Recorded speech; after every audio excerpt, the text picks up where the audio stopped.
Welcome back. We're getting live visuals of Finance Minister Nirmala Sitharaman reaching Parliament, and those visuals are from the staircase of the Parliament's entrance, and that is. It seems like a nice, neat little packet with an iPad inside, but I'm told 500 copies of the budget have finally been printed for official purposes to be distributed to members of Parliament, as well as for some official work of the Lok Sabha Secretariat that might be required. So those are visuals of the Finance Minister with the budget papers and, of course, her speech. That is in that red Bai Khata. Looks like a Bai Khata, but is actually a flap on a iPad cover with the insignia, that is the Parliament building. And of course, just as North Block is going to change, maybe the Parliament building will change sooner than later, definitely before 2024.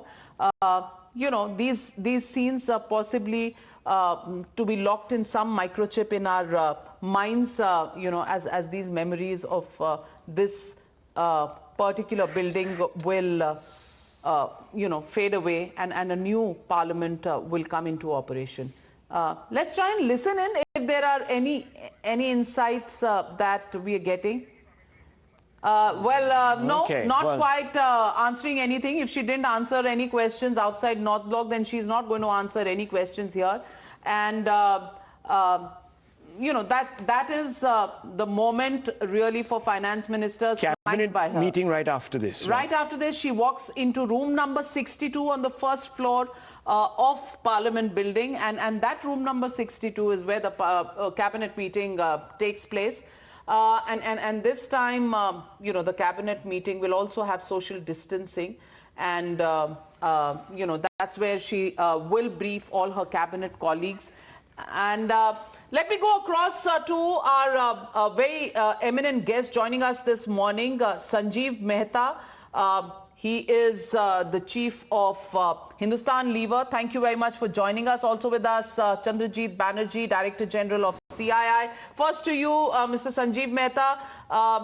What are your expectations from this budget? Are corporate India's expectations now centered around growth and creation of jobs? Because excess capacities is something that people have been talking about. And fresh investments will only happen after the utilization of excess capacities.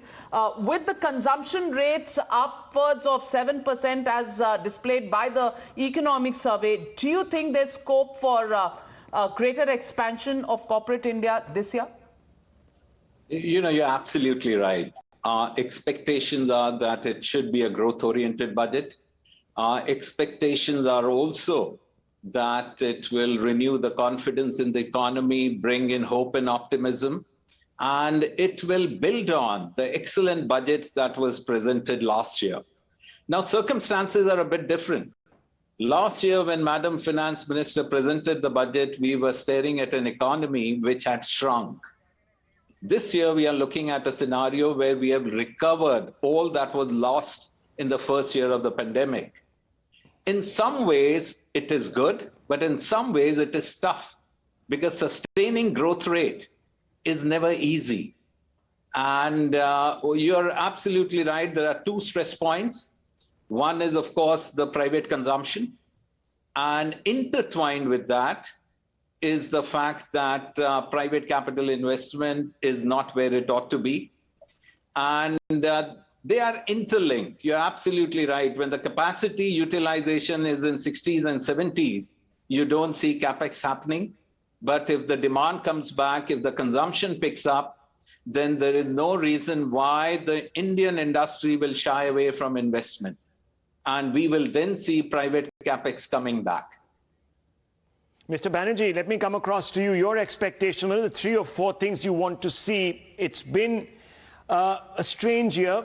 We've had, of course, the wave 2, then we had bounce back, and then some amount of restrictions once again because of wave 3. Obviously, that's something we have to learn to live with. But what about industry? So, I think it's time for us. It's the 75th year of our independence. It's time for us to be a little visionary. We need to build on some of the plus points that we see, some of the some very good signals that we are seeing in the economy. So we need to look at look hence, say for instance, a 9 trillion economy by 2030, or even why not look at even a 40 trillion by 2047. So we need to see in this budget that those elements of vision, if I can say, and a roadmap towards so that India can move towards it. So my wish list would be to really have a visionary budget at this point in time. It's the time now. We need to see tax stability, which I'm sure the government would need to focus on. You talked about industry. That itself will encourage industry very strongly. We need to see higher capital expenditure. The government has been focused on it. We need to see that to be on stream with it, to continue with a higher capital expenditure, which has been fueling growth, and that I would believe will continue to fuel growth and the private sector and would create jobs. The second, I would think that it has to be we all get hung up on fiscal deficit, but I would really like to see the quality of the fiscal deficit. So let's see a good quality fiscal deficit. Don't get too much bogged down. Look at a 6.3 type of a fiscal deficit and move on. And one very important point, which is we need consumption demand, and therefore we must reinvigorate the rural economy. Reinvigorating the rural economy should be a top priority in this budget. And what a no-brainer, of course, which you and I will have to talk coming out of the pandemic, is to see the country move towards a much more stronger spend on health as well as education, because education is going to be, in the long run, when we talk about the vision, that's going to be our resource, our supply side to make Mr. Sanjeev Mehta, I want to ask you this because there is going to be that little temptation to be slightly populist, given that we are facing elections in 5 states, the largest state. Then there is the next budget in 2023, which is possibly the last full budget, because 24 is going to be a vote on account. How much of the temptation for a political future do you think the finance minister will be looking at? Because we live in the real world and we'll need to keep that in mind. Generally, good economics makes good politics. And if the country keeps focusing on the 3 important bits, we must first understand that the recovery is still underway. We should not declare victory. The second important bit is relief to the stressed. And there are segments of the population, there are sectors which are clearly stressed and which need to be helped. And the third most important bit is carry on the structural reforms so that we can put the country on a sustainable growth path. So I believe that if we focus on these 3 issues, it will be good politics as well. Okay, well, those visuals of the parliament, Home Minister just walking into that room number 62. That's where the cabinet meeting will be. Cabinet meeting, and the Prime Minister is expected, and you can see the security staff there awaiting the Prime Minister's arrival in Parliament. Mr. Banerjee, let me bring you in on this. Look, there's been a lot of stress on the SME sector. What do you expect the Finance Minister to do going forward for this particular sector? Employs a lot of people. In the recent past, many people have said that perhaps the stimulus for this sector has been underwhelming. Do you agree? Can you hear me? Yes, we can. We can't see you. Let's just put, Nizam Bhai, let's put them on air. Please, thank you. Yeah, thank you. Yeah. So no, what I really would like to see from the SMEs, yes, you're right. There's something, we need to focus. One of the biggest issues of SMEs today is credit. And I think that's something that we need to focus on. That's one. Second, of course, the huge issue on delayed payments. I think if we give them the chance to get paid on time, both from the government as well as from the private sector. And I think that's going to be critical for the MSMEs. When I talk to a large number of MSMEs, their problems, they can mind their business, provided you give me what's due to me. I think that's what's going to be important. And third, very important thing is give them freedom. We need to give them much more easier sort of, we talk about ease of doing business, things like self-certification, etc. These itself are great incentives for SMEs to actually do business. They are real strong pipeline for India. So if we are able to give them these three freedoms, and these three, it's great for them. Access to credit, improving it, things like ECLGS, working capital. That's not happened enough. That's not happening.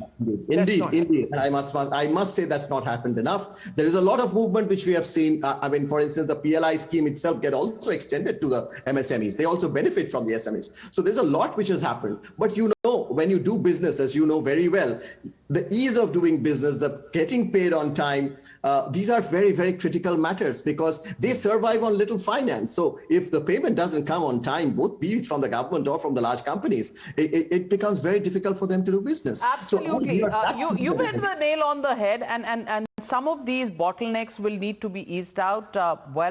Let's look forward to what the finance minister will do. Thank you very much. Just one question with Mr. Mehta.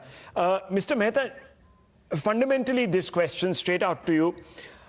Look, as far as incentives are concerned for Atmanirbharta, what is industry expecting? What more do you think should be done for Make in India? First, I think the most important bit when you look at it from a perspective of self-reliant, it is really enlightened self-interest of the country. Yeah, and PLI schemes are absolutely the right thing because we have to understand that if the country has to succeed on the global stage, we should be able to compete on cost, on quality, on service, and R&D and innovations. Yeah. So one important bit, which we have to look at it from that lens, how do we reduce the cost of doing business? And cost of doing business entails, for instance, reducing the cost of logistics, reducing the cost of financing. The other important bit, which is creating ecosystem, which will enable India to go up the value chain. And that means R&D innovation in a very big way. That is pulling together academia, public R&D institutions, private sector, and creating ecosystems just like you have in the Valley and the Boston area. So that would really help India to become self-reliant in the way in which we are seeking it to be. Well, a tall ask from the finance minister. You're making this budget even more difficult for her than the budget last year, which came after a lockdown and plummeting growth rate prospects. So clearly the challenge, and that's why she said to me this morning that the challenge this year is greater than it was last year. I thought it was just in a manner of speaking, but after hearing eminent people from the industry, it really does make the ask much more from the finance minister. Thank you very much, Mr. Mehta and Mr. Banerjee, for joining us here on the broadcast.